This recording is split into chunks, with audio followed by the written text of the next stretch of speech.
মে come in sir. হ্যাঁ আসো, তুমি কি ইন্টারভিউ দিতে আসছো? জি জি, আমি ইন্টারভিউ দিতে আসছি। তোমার ফার্স্ট কোশ্চেন, বলো তো এশিয়ার মধ্যে শ্রেষ্ঠ কবি কে? রবীন্দ্রনাথ ঠাকুর।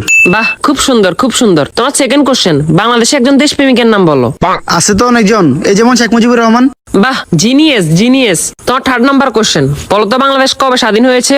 হওয়ার কথা তো ছিল 1948 সালে, কিন্তু 1971 সালে 16 ডিসেম্বরে স্বাধীন হয়েছে। খুব সুন্দর খুব সুন্দর। তোমার লাস্ট কোশ্চেন, বলো তো আকাশে কয়টি তারা আছে? এটা তো এখনো জানা যায়নি, এটা নিয়ে বিজ্ঞানীরা গবেষণা করতেছে। ও গুড গুড গুড, তুমি এবার আসতে পারো। Okay sir. কি ও ভাই, ইন্টারভিউ দিয়ে আসছেন? হ্যাঁ ভাই, ইন্টারভিউ দিয়ে আসছি। কি কি কোশ্চেন আইলো? কোশ্চেন তো মনে নাই, কিন্তু উত্তর মনে আছে। আচ্ছা, উত্তরই কোন? রবীন্দ্রনাথ ঠাকুর, Sheikh Mujibur Rahman.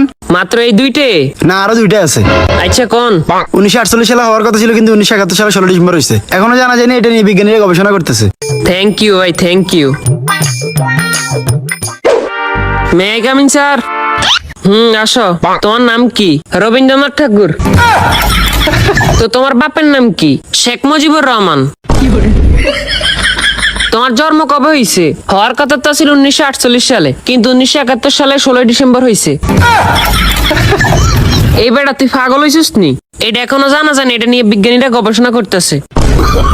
Oh, no, no, no, no.